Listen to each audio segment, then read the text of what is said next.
Pause करने आता है वीडियोस? ओके।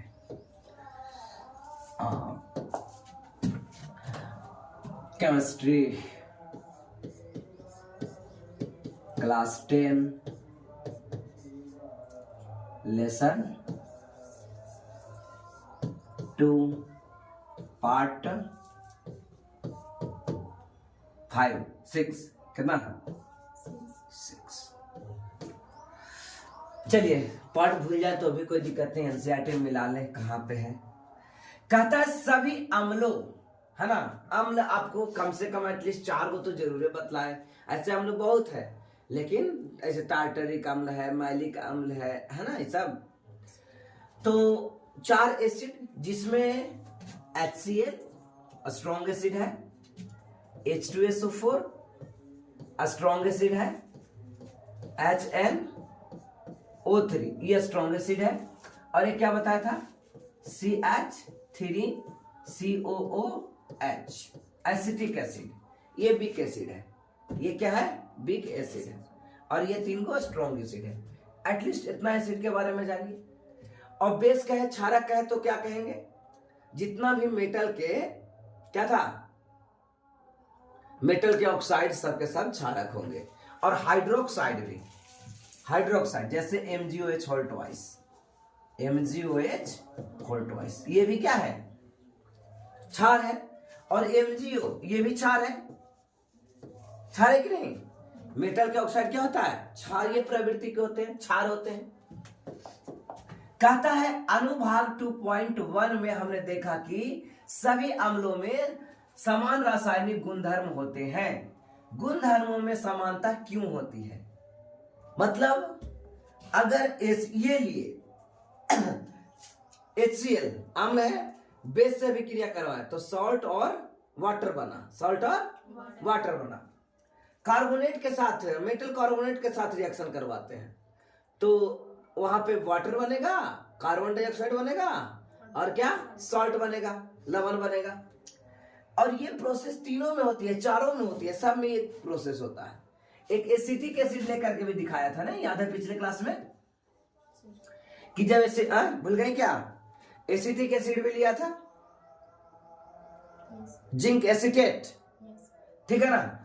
तो ठीक उसी प्रकार से कोई भी लो तो सबका गुणधर्म समान होती है। हमने एक्टिविटी नंबर 2.3 में देखा कि धातु के साथ अभिक्रिया करने पर सभी अम्ल हाइड्रोजन गैस उत्पन्न करते हैं। बोलो बच्चों, ये याद है कि धातु के साथ, अगर धातु के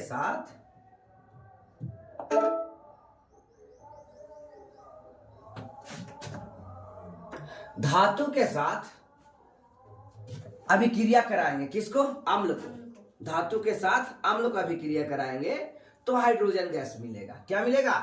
हाइड्रोजन गैस। इससे पता चलता है कि सभी अम्ल में हाइड्रोजन होता है ना। इसीलिए एसिड को 2 भाग में बांटा गया बेटा, एक को कहते हैं ऑक्सी एसिड और एक को कहते हैं हाइड्रा एसिड।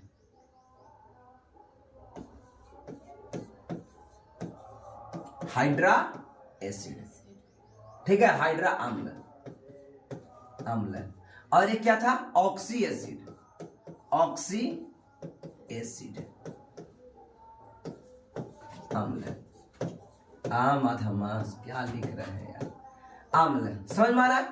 तो हाइड्रा एसिड, ऑक्सी एसिड पहले समझ जाओ, वैसा एसिड जिसमें हाइड्रोजन हो, सॉरी ऑक्सीजन हो, क्या, ऑक्सीजन। जैसे H2SO4 तो हम इसे क्या बोलेंगे, ऑक्सी एसिड बोलेंगे, है ना। हाइड्रोजन तो रहे ही, बिना हाइड्रोजन का एसिड तो होगा ही नहीं, अंडरस्टैंड, क्योंकि हाइड्रोजन गैस निकलना है।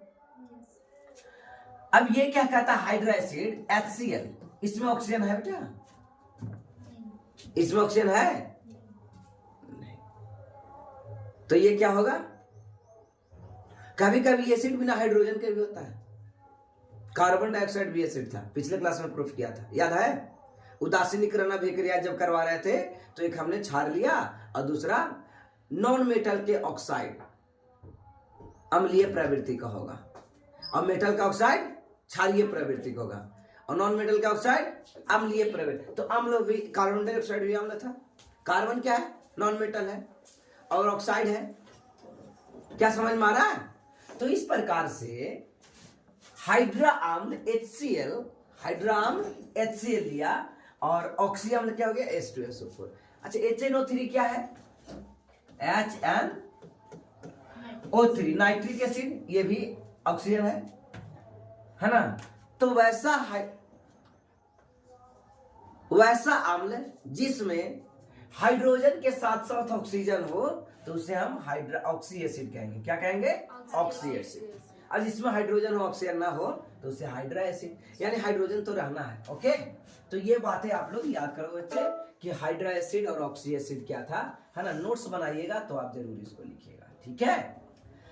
तो जितने भी अम्ल है और उसको मेटल के साथ रिएक्शन करो तो क्या मिलेगा बच्चे, हाइड्रोजन गैस मिलेगा। क्या मिलेगा, हाइड्रोजन गैस। कहता है इससे पता चलता है कि सभी अम्लों में हाइड्रोजन होता है। सभी अम्लों में क्या होता है, हाइड्रोजन। आइए एक क्रियाकलाप के माध्यम से हम जांच करें कि क्या हाइड्रोजन युक्त सभी यौगिक अम्लीय होते हैं। चलिए चेक करते हैं। यस जानो, है ना। अभी तक तो लग रहा है कि नहीं भी हो सकता है, जैसे कार्बन डाइऑक्साइड, इसमें तो हाइड्रोजन नहीं था, है ना।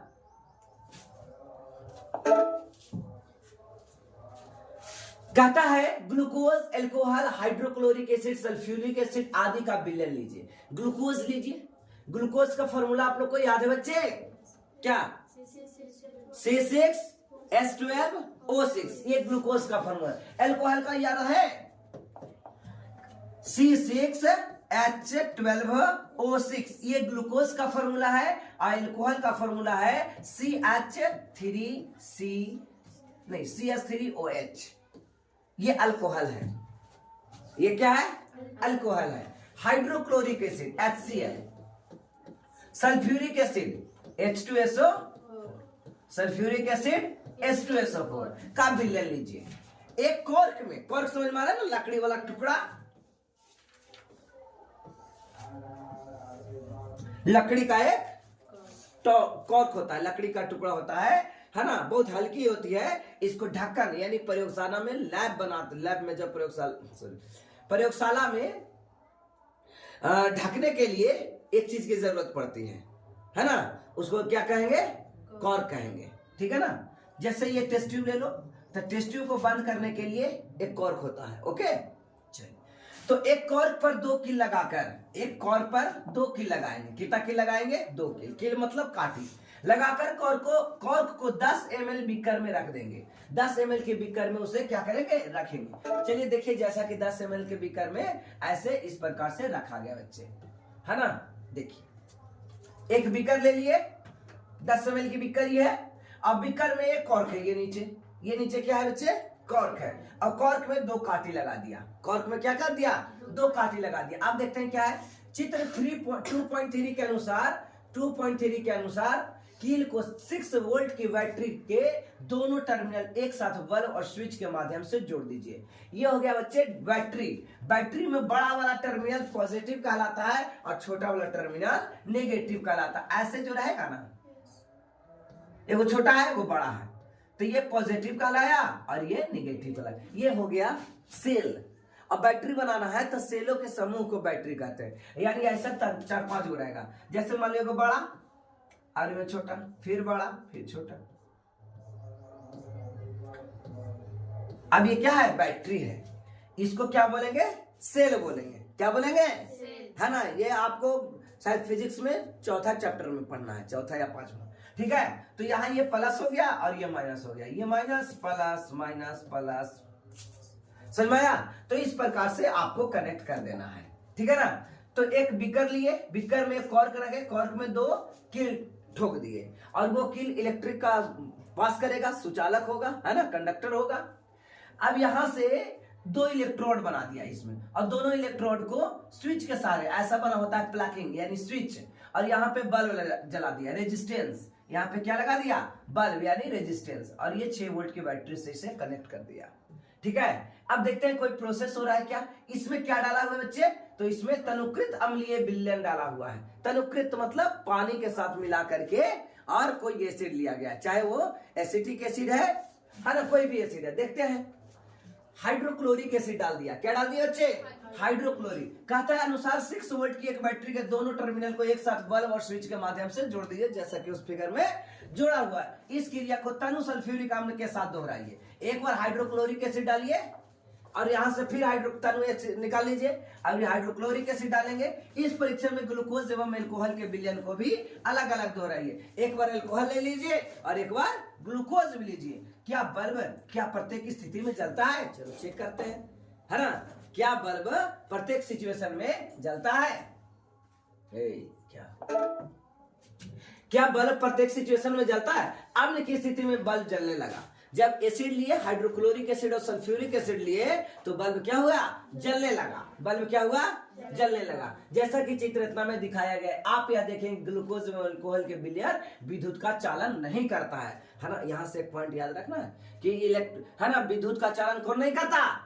ग्लूकोज और एल्कोहल का विलयन। ग्लूकोज और एल्कोहल का विलयन विद्युत का चालन नहीं करता, यानी नॉन कंडक्टर होता है। नॉन कंडक्टर यानी इंसुलेटर का काम करता है, ठीक है ना। यह पता चल इस विलयन विद्युत का प्रवाह हो रहा है ना। बल्ब जलने से क्या पता चल रहा है? कि विद्युत का प्रवाह हो रहा है। और बल्ब न जलने से पता चल रहा है कि इलेक्ट्रिसिटी का पास नहीं हो रहा है, यानी विद्युत धारा का प्रवाह नहीं हो रहा है। अब चूंकि बल्ब में एक हाइड्रोजन आयन होता है, क्या होता है? हाइड्रोजन आयन होता है। इससे ज्ञात होता है कि अम्ल विलयन में हाइड्रोजन आयन उत्पन्न करता है। इसी कारण इसका गुण धर्म अम्लीय होता है, ठीक है ना। क्या होता है? इसका गुण धर्म अम्लीय होता है। सोडियम हाइड्रोक्साइड, कैल्शियम हाइड्रोक्साइड आदि क्षारकों का उपयोग करके क्रियाकलाप को दोहराइए। आप निष्कर्ष निकाल सकते हैं, है ना। एक बार इसी प्रकार से आप HNO3 ले लो, सॉरी HNO3 कह दिया, सोडियम हाइड्रोक्साइड लो। क्या? Sodium hydroxide, sodium hydroxide NaOH, है ना। और कैल्शियम हाइड्रोक्साइड, बोलिए जल्दी,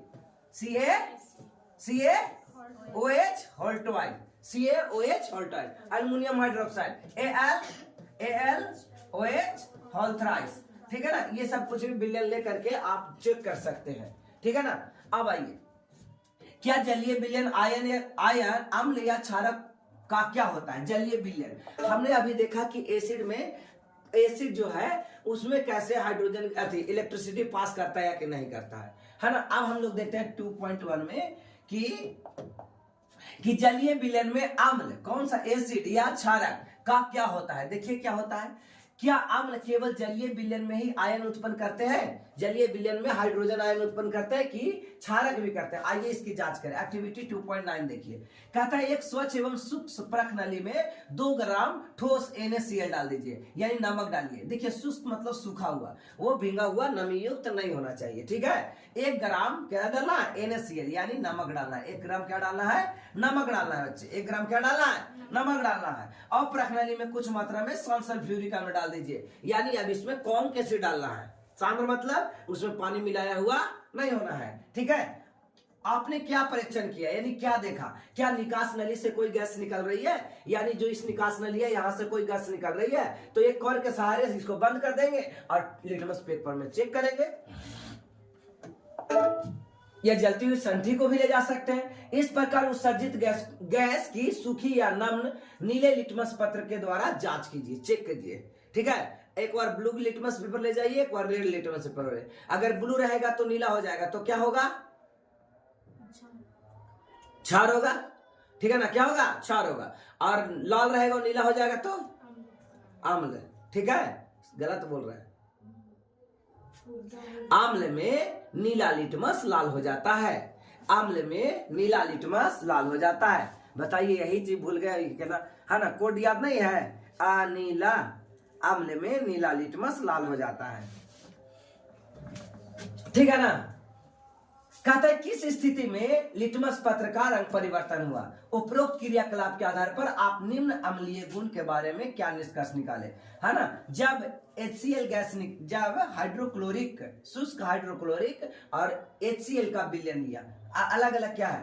कहता है अध्यापकों के लिए निर्देश, यदि जलवायु अत्यधिक आर्द्र हो, आर्द्र मतलब नमी, है ना, नमी हो तो शुष्क गैस, है ना, तो आर्द्र हो तो गैस का शुष्क करने के लिए आपको कैल्शियम क्लोराइड वाली शुष्क नली से गैस को प्रवाहित करना होगा, है ना। क्योंकि हर स्थिति में आपको क्या करना है? शुष्क करना है, आर्द्र नहीं होना चाहिए। आर्द्र मतलब भींगापन नमी युक्त बरसात के दिन में ऐसा नहीं करना है, और नहीं तो कैल्शियम क्लोराइड का एक लेंगे और सब सकिंग कर लेगा यानी खींच लेगा। अब इस प्रकार से हम चेक कर सकते थे, ठीक है ना। देखिए परागनली में सोडियम क्लोराइड डाल दिया, कोई टुकड़ा नमक का, फिर क्या डाल दिया, शांत सल्फ्यूरिक एसिड। देखिए धीरे धीरे डाला जाता है कैसे अथी लगा करके, ठीक है ना। क्या डाला गया, शांत सल्फ्यूरिक अम्ल, बड़ा सावधानी से इसको डालना होता है। जब ये थोड़ा सा हिला लेंगे, अब प्रखनली यहाँ पे कॉर्क लगा दिया और ये निकास नली लगा, लिटमस पेपर से चेक कर रहे हैं, ठीक है ना। क्या कलर में परिवर्तन हो रहा है, अब आइए देखते हैं कलर में क्या होता है। कहता है इस प्रयोग से स्पष्ट होता है कि जल की उपस्थिति में HCl में हाइड्रोजन आयन उत्पन्न होती है। क्या होता है, हाइड्रोजन आयन उत्पन्न होते हैं। जल के अनुपस्थिति में HCl अणु हाइड्रोजन आयन पृथक नहीं होते, मतलब अलग नहीं हो सकता। अगर जल रहेगा तो हाइड्रोजन आयन, और जल नहीं रहेगा तो हाइड्रोजन आयन नहीं। देखिए कहता है एक बार फिर से, इस प्रयोग से यह स्पष्ट होता है कि जल की उपस्थिति में HCl में हाइड्रोजन आयन उत्पन्न होता है। यानी समझ में आया, जब जल रहेगा, वाटर रहेगा, नमी रहेगा तो हाइड्रोजन आयन होगा, और नहीं रहेगा तो हाइड्रोजन आयन उत्पन्न नहीं होगा, ठीक है। समझ में आ रहा है ना। अगर हाइड्रोक्लोरिक एसिड भी लेते हैं और पहले से सूखा नमक ले लेते तो भी हाइड्रोजन गैस उत्पन्न नहीं होता, समझ में आया। लेकिन जब उसे पानी की मात्रा मिला दीजिए, सांद्र सल्फ्यूरिक अम्ल के जगह पर तनु सल्फ्यूरिक अम्ल मिला दीजिए तो पानी की मात्रा हो गया। अब उसमें क्या होगा, हाइड्रोजन गैस उत्पन्न होगा। क्या उत्पन्न होगा, हाइड्रोजन गैस उत्पन्न होगा। तो जल के अनुपस्थिति में HCl यानी हाइड्रोक्लोरिक एसिड अणुओं से हाइड्रोजन आयन पृथक नहीं हो सकता। इस पॉइंट को आप कॉपी में लिखेंगे। किस लाइन को लिखेंगे बच्चे, इस लाइन को, है ना। इस प्रयोग द्वारा इतना नहीं लिखेंगे, समझ में आया। क्या लिखेंगे, यहां से जल की उपस्थिति में हाइड्रोक्लोरिक HCl में हाइड्रोजन आयन उत्पन्न होता है। जब जल रहेगा तो हाइड्रोजन आयन निकलेगा, और जल नहीं रहेगा तो हाइड्रोजन आयन नहीं निकलेगा। ये आपको याद रखना है। तब निकलता क्या है भाई, इसको बेटा कहते हैं हाइड्रोनियम आयन। क्या कहते हैं, हाइड्रोनियम आयन। क्या बोला जाता है, हाइड्रोनियम आयन। H3O+ को हाइड्रोनियम आयन कहते हैं, याद रहेगा। H3O+ को हाइड्रोनियम आयन कहते हैं, याद रहेगा। फॉर्मूला भी आप नोट कर लोगे, है ना। आपके एग्जाम में ये क्वेश्चन आ सकता है कि हाइड्रोनियम आयन का फॉर्मूला क्या होता है, ठीक है। हाइड्रोनियम आयन तैयारी इस ढंग का करवा रहे हैं कि अगर 50 क्वेश्चन है ना तो 50 आपको नजर आएगा कि ये पढ़ा हुआ है और याद भी रहेगा। तो आपको भी मेहनत थोड़ी करनी है कि हाइड्रोनियम आयन का फॉर्मूला याद रखना है। H3O क्या निकलेगा, हाइड्रोनियम H3O+। अब HCl को याद रखिएगा, जब HCl शुष्क हाइड्रोक्लोरिक अम्ल, यहाँ पे वाटर डाला जाता है तो हाइड्रोनियम आयन और क्लोरीन आयन में टूट जाता है। कहता हाइड्रोजन आयन स्वतंत्र रूप में नहीं रह सकते, लेकिन ये जल के अणुओं के साथ मिलकर रह सकते, है ना। स्वतंत्र नहीं रह सकते लेकिन जल के अणु के साथ यानी वाटर मोलिक्यूल के साथ मिलकर रहते। इसलिए हाइड्रोजन आयन सदैव H+ और ये एक्वस लिखाता है। इसका मतलब ये जल के साथ है। हाइड्रोजन आयन ऐसे ही नहीं बनता है, जब तक उसमें जल न डाला जाए तो हाइड्रोजन, तो इसलिए एक्वस सॉल्यूशन हुआ ना। हाइड्रोनियम आयन से दर्शाता है। अब H+ को हाइड्रोनियम आयन भी कह सकते हैं। H+ एक्वस होगा। अगर यही एक्वस को आप हाइड्रोजन आयन, अगर ये लिख दिए ना तो सिर्फ हाइड्रोजन आयन है बच्चे, और H+ एक्वस लिख दिए, ठीक है, तो ये हो गया हाइड्रोनियम आयन। क्या हो गया, हाइड्रोनियम आयन, याद रहेगा। यानी हाइड्रोजन ही है लेकिन वाटर के साथ है। हाइड्रोजन ही है, वाटर के साथ है। इसलिए देखो बेटा हुआ कैसे, ये H2O है और क्या है, हाइड्रोजन है, ठीक है।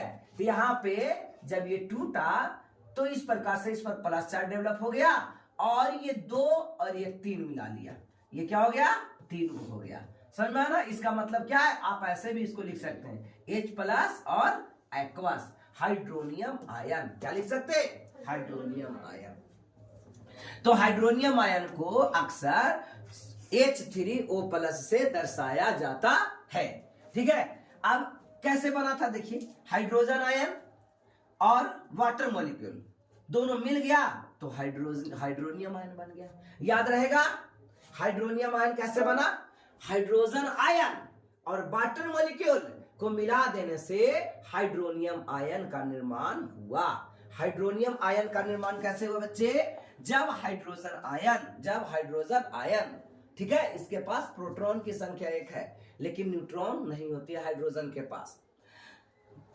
इसको क्या कहेंगे? प्रोटियम आयन या हाइड्रोजन।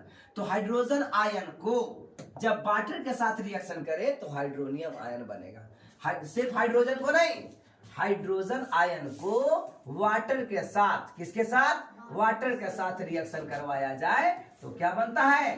हाइड्रोनियम आयन बनता है। या आप कैसे लिख सकते हैं? H+ और एक्वस। क्या लिख सकते हैं? H+ और एक्वस। हमने देखा कि अम्ल जल में एसिड अम्ल, जैसे अम्ल के रूप में क्या लिया? HCl लिया। जल में हाइड्रोनियम आयन अथवा हाइड्रोजन आयन यानी एक्वस फॉर्म में आयन प्रदान करता है। आइए देखें कि किसी क्षारक में जल के घोल में क्या होता है। अभी तो अम्ल में देखा, अब देखते हैं क्षारक में क्या होता है। जैसे क्षारक क्या ले लिया बच्चे? HNaOH, ये सॉलिड है, सोडियम हाइड्रोक्साइड। ये क्या है? Sodium hydroxide. इसमें जल डाल दिए। क्या डाल दिए? जल।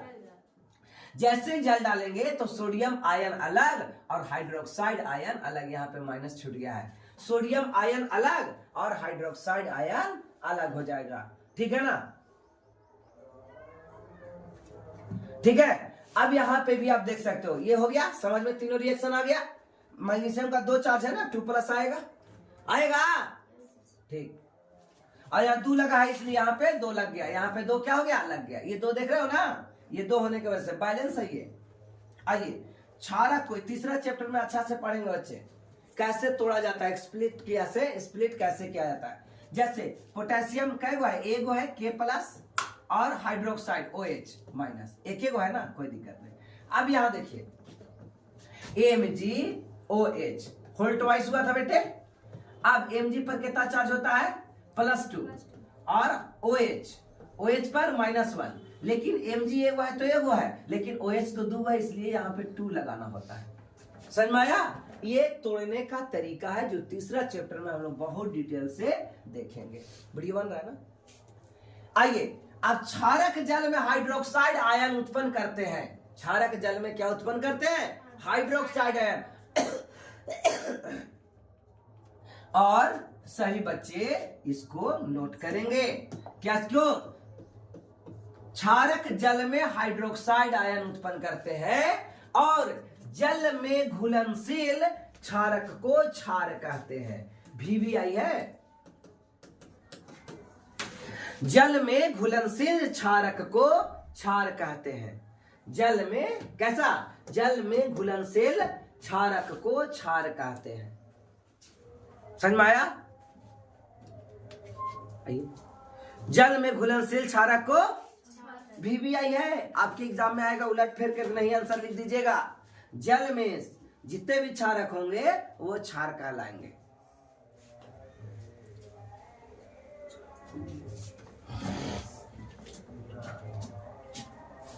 हो गया? याद रहेगा, जल में घुलनशील क्षारक को क्षार कहते हैं। जल में घुलनशील क्षारक को क्षार कहते हैं, है ना? यह उल्टा नहीं कह दीजिएगा। क्षार को क्षारक कहते हैं। ठीक है? जल में घुलनशील क्षारक को क्षार कहते हैं। जल में घुलनशील क्षारक को क्षार। आइए आगे देखते हैं क्या है बच्चे। अब आप देखो, हाँ कहता है सभी क्षारक जल में घुलनशील नहीं होते। जितने भी क्षारक है सभी जल में घुलनशील नहीं होते, लेकिन जो जल में घुल गया वही क्षार कहलाएगा। ठीक है? सभी क्षारक जल में घुलनशील नहीं हो सकते। बहुत इंपॉर्टेंट है,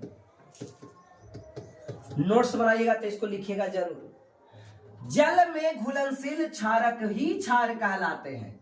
इनका स्पर्श साबुन की तरह, इसको छुएंगे ना तो साबुन की तरह चिकना होगा, स्वाद में कड़वा होगा और प्रकृति संक्षारक होगी, है ना? कहता इन्हें कभी भी छूना या चखना नहीं चाहिए, क्योंकि ये हानिकारक हो सकते हैं, क्योंकि वो संक्षारक होते हैं, किसी को बर्बाद कर सकते हैं। सारणी में इतना में चेक करना है कौन क्षारक है और कौन क्षार है।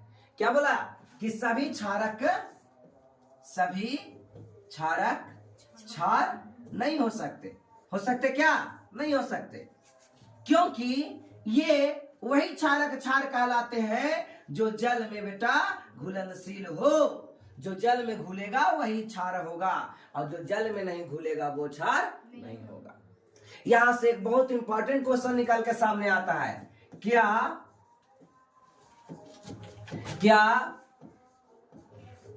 सभी क्षारक को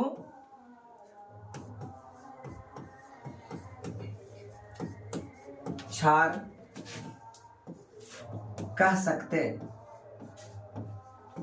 या सभी क्षार को क्षारक कह सकते हैं? दूगों में कौन सही आ रहा है? सभी क्षारक को क्षार नहीं कह सकते, ये गलत है, ये लाइन गलत है। कह रहा है क्या सभी क्षारक क्षार कह सकते? नहीं, जल में डूबे गजम घुलनशील होगा तभी क्षार कहेंगे, लेकिन सभी क्षारक को क्षार कह सकते, ये सही है। सभी क्षारक को क्षार कह सकते, क्योंकि जितने भी क्षार होंगे वो सब तो जल में घुलनशील होगा। अरे भाई, जितना भी क्षार होगा उसको तो क्षारक कह ही सकते। नहीं समझ में आया? भारी भारी चीज 10th के बच्चे को समझ नहीं आता है। देखिए, अब मान लिया जाए यहां पे कोई सब्सटेंस है, ये सब अलग अलग, मान लो कि क्या को बनाया 8 कैगो, 1 2 3 4 5 6 7 8 9 को बनाया। यहां पे बनाया 5 गो बनाया।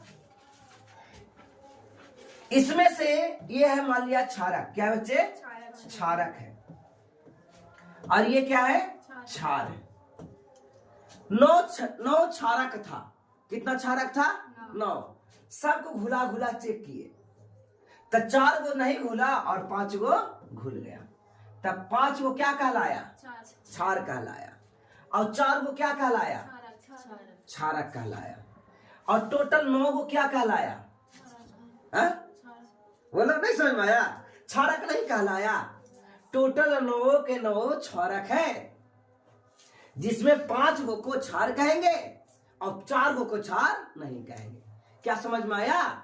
अब बताइए, इधर 5 गो था ना, ये 5 गो क्षार है, क्या ये 5 क्षारक नहीं है? है ना? नहीं समझ में आया?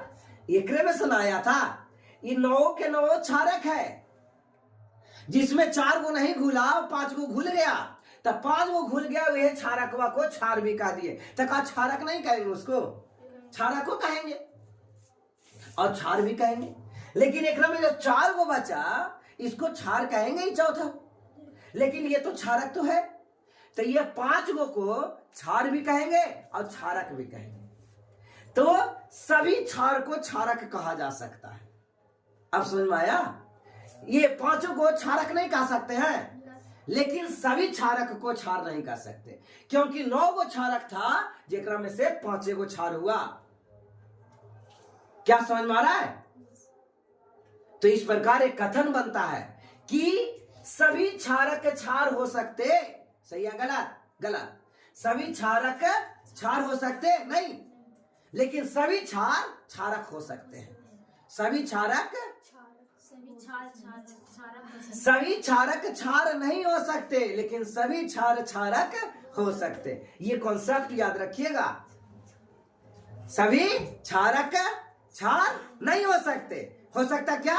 अरे ये 9 गो था, जेकरा में 5 गो हुआ, और इधर 5 गो है, तो ये गारंटी 5 गो क्षारक होगा, यानी सभी क्षार को क्षारक कह सकते। चुप, यह ना बोलते हैं क्लास में शांत बैठो। क्या समझ में आया? बोली समझ में आया बच्चे? यहां से दिमाग बढ़ता है इस क्वेश्चन को ऐसे डील करने से। है ना। कंपटीशन बैच चल रहा है। कंपटीशन में क्या होता है, समझ में आए या ना आए ट्रिक बता के निकलो। वहां ये पढ़ाए थे एक ये पॉइंट, ये तरीका था, वो कंपटीशन बैच था। कंपटीशन बैच में जितना शॉर्ट पढ़ाओ उसको ये पता नहीं कि कैसे आता है। कंपटीशन बैच में क्या होता है, पता नहीं चलना चाहिए कैसे आता है, उसका बेसिक क्या है कोई मतलब नहीं, याद होना चाहिए, एग्जाम निकालना है। यहाँ आपको दिमाग बढ़ाना है ना। यहाँ रटना नहीं है, समझना है चीजों को। समझ में आ रहा है ना। तो बोले क्लियर है। अब आप भूलोगे ये 4 हुए, ये 5 हो जाएगा, लेकिन 5 का चौथा ये 9वां में से नहीं था ना। 9वां में से 5 को तो एक था। तो एक बार बोल के आप लोग चेक कीजिए तो सभी नहीं हो सकते, सभी क्षारक क्षार नहीं हो सकते, किंतु सभी क्षारक सभी क्षार क्षारक हो सकते हैं। ये 5 गो एक दिन न एक दिन क्षारक था, लेकिन ये 9 गो सब के सब क्षार नहीं था, जगह में 5 गो खाली क्षार था। ठीक है। अब आइए एक कोड, जब इतना ना समझ में आए तब एक कोड लेते हैं।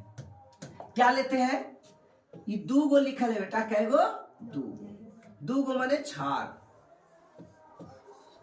और ये 3 गो मतलब क्षारक ना, हो गया क्षारक। 3 गो है क्या पढ़े थे, सभी क्षारक क्षार नहीं हो सकते, ये नहीं पढ़ा था, और सभी क्षार क्षारक हो सकते। तो हम कह सकते कि 2 के बाद 3 आ सकता है, 2 के बाद यानी सभी क्षार क्षारक हो सकता है। ये ट्रिक है, सभी क्षार, क्योंकि 2 के बाद 3 आ सकता है। गलत है कि सही है भाई, लेकिन 3 के बाद 2 आएगा, 3 के बाद 2 आएगा नहीं, यानी सभी क्षारक क्षार नहीं हो सकते। ये ट्रिक समझ में आया बच्चे। 2 के बाद 3 आएगा तो 2 को कौन था, क्षार था, तो सभी क्षार क्षारक हो सकते, क्योंकि 2 के बाद 3 आता है, और 3 के बाद 2 नहीं आता है, तो सभी क्षारक क्षार हाँ नहीं है। क्लास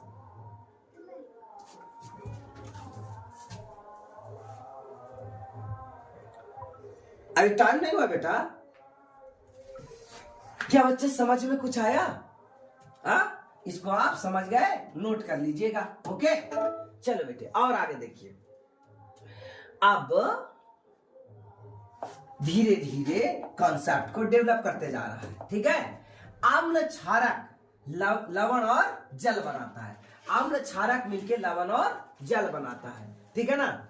आम्ल क्षारक मिलके लवण और जल बनाता है। देखिए, और हाइड्रोजन आयन पर जब वाटर में इलेक्ट्रोलाइसिस करवाएंगे, यानी इलेक्ट्रिक करंट पास करवाया जाता है, जब किसमें, वाटर में किसमें, वाटर में इलेक्ट्रोलाइसिस करवाया जाता है, यानी इलेक्ट्रिक करंट पास करवाया जाता है। इलेक्ट्रोलाइसिस मतलब इलेक्ट्रिक करंट पास करवाया जाता है। तो वाटर जो होता है बेटा, वाटर ये टूट जाता है, ये पहले से लिक्विड था, ये टूट जाता है किसमें, हाइड्रोजन आयन में टूटता है। किसमें टूटता है, हाइड्रोजन आयन, जो एक्वस फॉर्म में होगा। अभी तुरंत आपको बताए थे, ये पानी के बिना रहे टूट नहीं सकता, ये पानी रहेगा तभी टूटेगा, इसलिए एक्वस है। और हाइड्रोक्साइड आयन में टूट जाता है, तो ये भी क्या होगा बेटा, एक्वस होगा। हाइड्रोजन का वैलेंसी 1 होता है ना, और इसका हाइड्रोक्साइड का वैलेंस एक होता है ना, ये ऐसा टूट जाता है। याद रखिएगा, इधर लिक्विड था, इलेक्ट्रिक करंट जब पास करवाए तो हाइड्रोजन आयन और हाइड्रोक्साइड आयन में टूट गया। किसमें टूटा, हाइड्रोजन आयन और हाइड्रोक्साइड आयन में टूटा। देखिए अम्ल से अम्ल, अम्ल में एक मान लिया जाए बेटा, ये क्या है, HCl अम्ल है कि नहीं है, बोलो है। और एक ले लेते हैं क्षारक, जैसे धातु के हाइड्रोक्साइड, जैसे NaOH ले लिया, बोलो यहां तक कोई प्रॉब्लम। अब यहां से यहां देखो, ये यहां देखिए,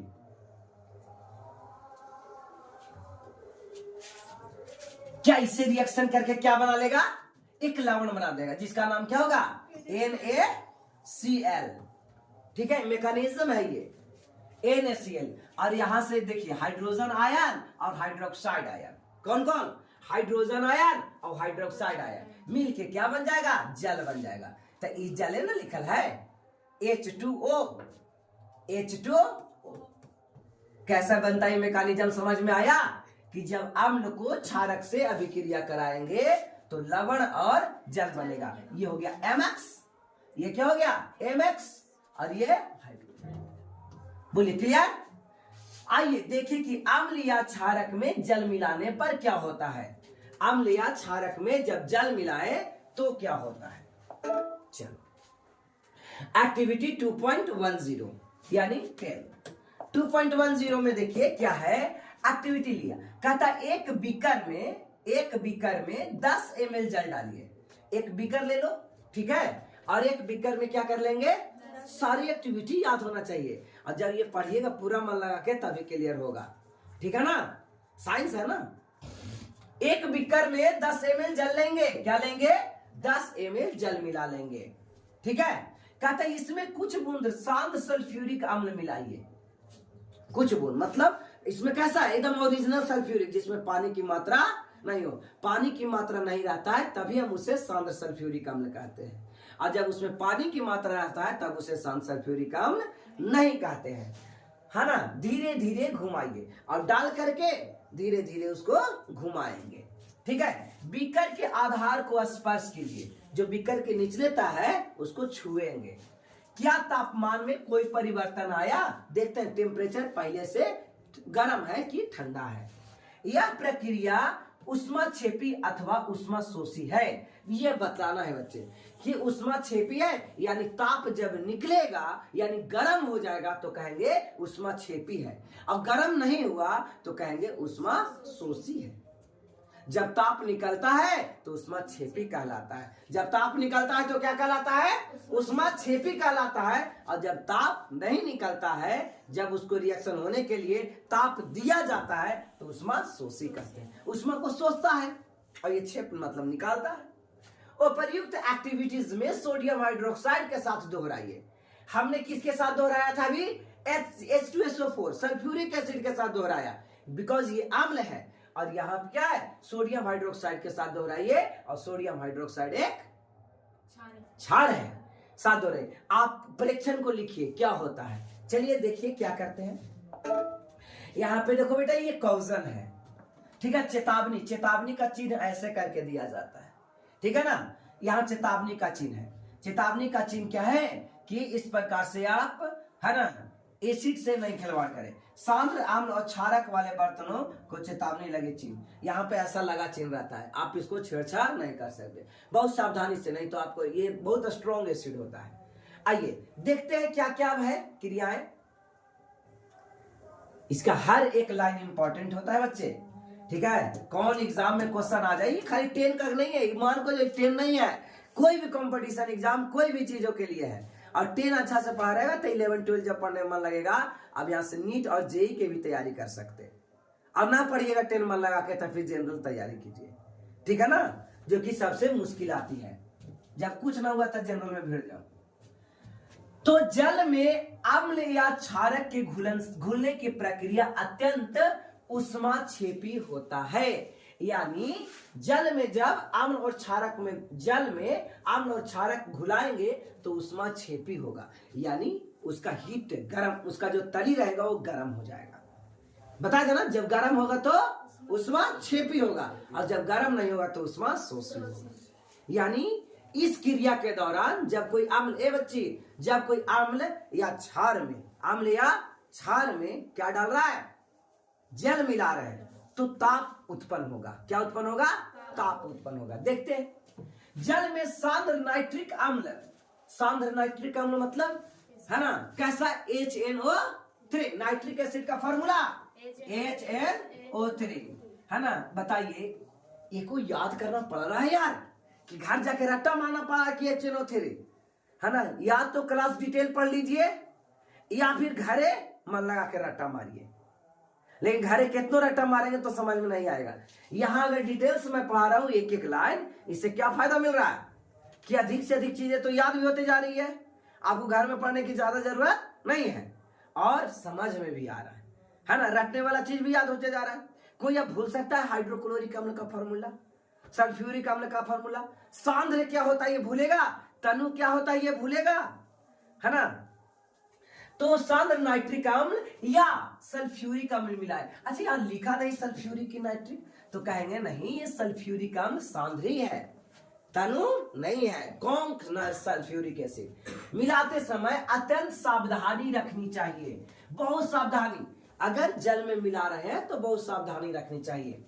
अम्ल को सदैव धीरे धीरे जल में लगातार हिलाते हुए जल में मिलाना चाहिए, यानी एक बूंद डाले और उसको थोड़ा सा हिलाइए, है ना? अगर एक उल्टा कॉन्सेप्ट बताता हूं कुछ देर के बाद।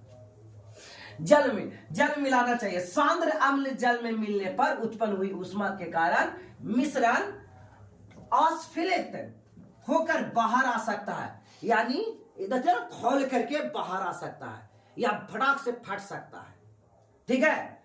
और तथा आप जल सकते हैं। साथ ही अत्यंत स्थानीय और ताप के कारण प्रयोग में उपयोग किए जा रहे कांच के पात्र भी टूट सकते हैं, और जब कांच के पात्र टूट जाएगा तो क्या होगा, सल्फ्यूरिक एसिड फैल जाएगा। सांद्र सल्फ्यूरिक अम्ल के कैन यानी डिब्बा और सोडियम हाइड्रोक्साइड की बोतल पर चेतावनी का चिन्ह रहता है, ध्यान दीजिए, है ना? कि ये बहुत ज्यादा क्या है, विषैला पदार्थ है या फिर जलने वाला चीजें है ना, बहुत नुकसान देगा।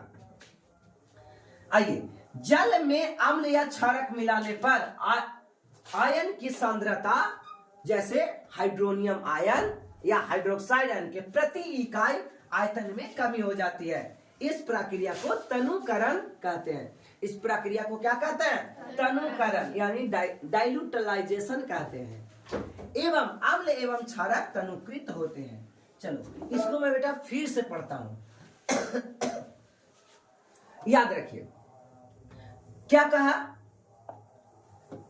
आपको, इतना प्रक्रिया में यदि एक कंटेनर, ये मान लिया कि आपके पास वाटर है,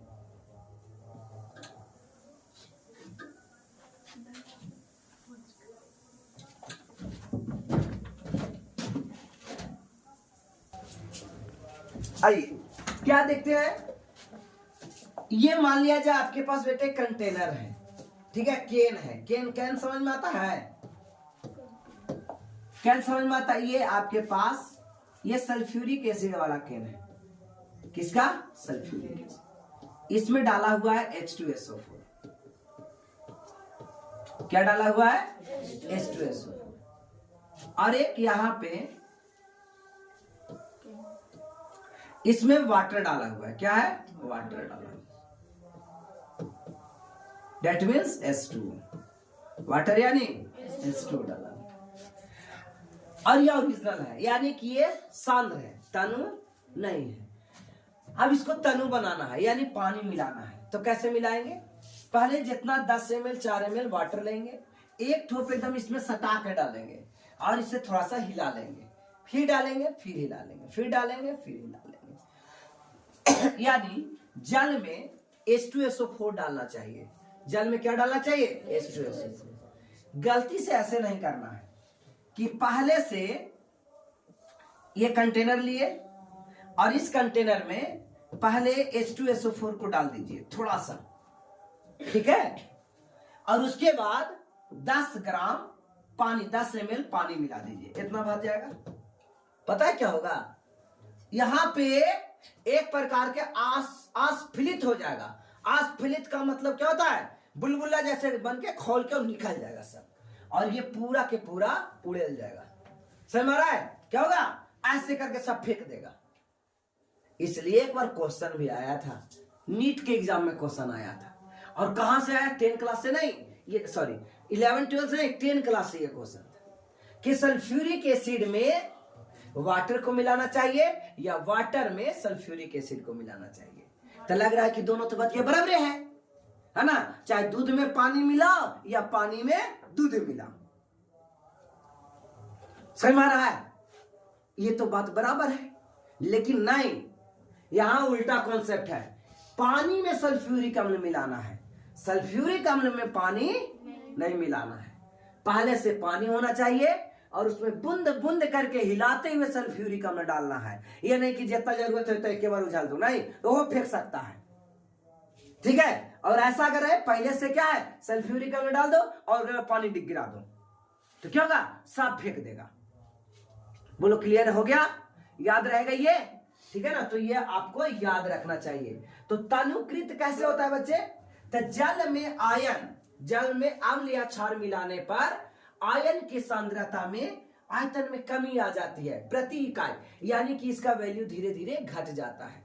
जो कड़ापन होता है, अम्ल का कड़ापन यानी हाइड्रोजन आयन जो मौजूद रहता है या हाइड्रोक्साइड आयन, वो धीरे धीरे क्या होता है, कम जाता है। ये उसी घटना को तनुकृत कहते हैं।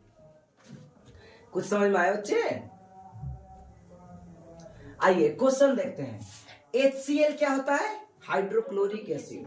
HNO3 क्या होता है, नाइट्रिक एसिड। आदि जलीय विलयन में, ये सब जलीय विलयन अम्लीय अभिलक्षणों को क्यों प्रदर्शित करते हैं, जबकि एल्कोहल एवं ग्लूकोज जैसे यौगिक विलयन में अम्लीयता के अभिलक्षण प्रदर्शित नहीं करते। पहले क्वेश्चन नहीं हुआ, सबसे स्टार्टिंग में तो ये पढ़ाया कि एक बार क्या लेंगे, 4 चीज लेंगे, HCl, HNO3, ग्लूकोज और एल्कोहल। जब उसमें इलेक्ट्रिसिटी पास करवाया गया तो 2 के केसेस में बल्ब जल गया था और 2 के केसेस में बल्ब नहीं जला। इस प्रकार प्रूफ हुआ कि जब जल के साथ रिएक्शन करता है तो हाइड्रोजन गैस निकलता है, कौन, अम्ल। लेकिन ग्लूकोज और अल्कोहल के साथ ऐसी क्रिया नहीं हुआ, क्योंकि वह हाइड्रोजन आयन एक्वस के फॉर्म में नहीं बना, यानी हाइड्रोनियम आयन नहीं बना। 5 नंबर का ये क्वेश्चन है बच्चे, हो गया। अम्ल का जलीय विलयन क्यों विद्युत का चालन करता है, क्योंकि हाइड्रोजन आयन निकलता है। समझ में आना, ये पहले पढ़ा चुके, क्या निकलता है, हाइड्रोजन आयन निकलता है। शुष्क हाइड्रोक्लोरिक एसिड सूक्ष्म लिस्म पत्र को क्यों नहीं बदलती, क्योंकि उसमें नमी की मात्रा आ जाती है और नमी की मात्रा आ जाने से रिएक्शन नहीं हो पाता है। अम्ल को तनुकृत करते समय यह क्यों अनुशासित करते हैं कि अम्ल जल मिलाना चाहिए, ना कि जल में अम्ल। आगे क्वेश्चन देखिए, अम्ल को तनुकृत करना है मतलब तनु बनाना है, तो क्यों अनुशासित करें, अम्ल में जल को मिलाना चाहिए, अम्ल में जल में अम्ल को मिलाना चाहिए, अम्ल को जल में मिलाना चाहिए, ना कि जल को अम्ल में। अभी तो ये ऐसा ही बोला था, कह रहा है अम्ल को जल में, हाँ ठीक तो है यार, अम्ल को जल में मिलाएंगे, हाँ, ना कि जल को अम्ल में। समझ में आया?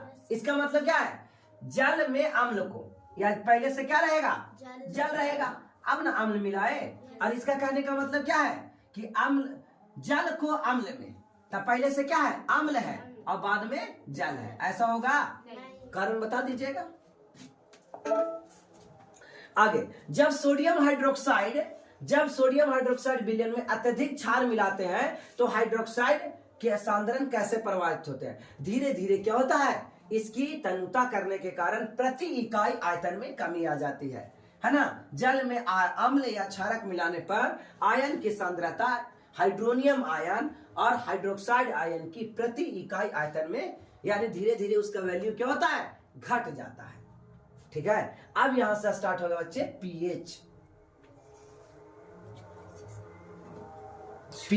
हम लोग देखिए, हो गया ना, वही आयन जब सिखाया तो समझ गए कि अब पीएच आएगा, आयन अब सांद्रण होगा। जैसे कॉन्सेंट्रेशन ऑफ हाइड्रोजन आयन, इसको कहेंगे कॉन्सेंट्रेशन ऑफ हाइड्रोजन आयन, और इसे कहेंगे कॉन्सेंट्रेशन ऑफ हाइड्रोक्साइड आयन।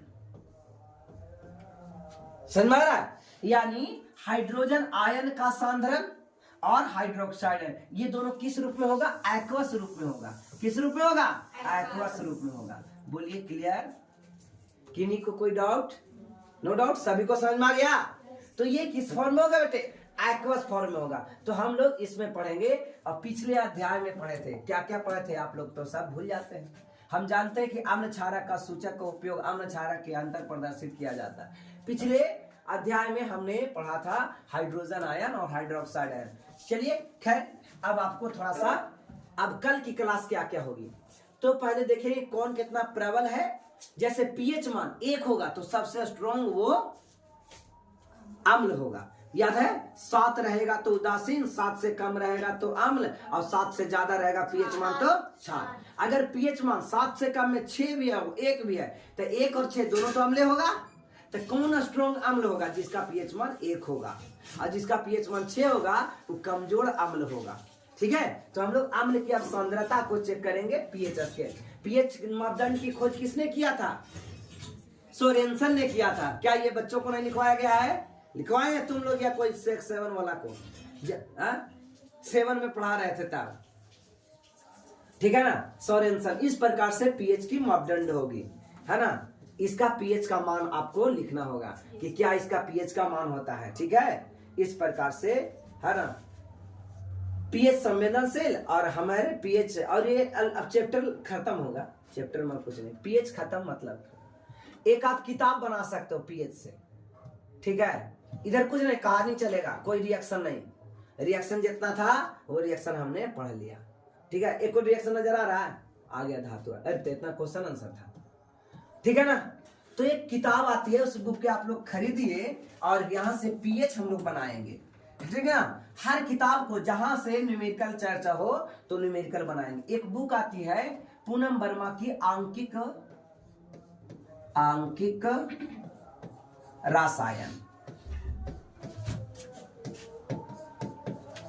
आंकिक रसायन आएगी पूनम वर्मा की, 40-50 रुपए किताब होगी। ठीक है ना, पूनम वर्मा की ये बुक है, आप उसको से बना सकते हैं। यानी 4 क्लास और लगेगा, 3 क्लास, है ना। पीएच खत्म तो ये दूसरा टॉपिक खत्म। ठीक है।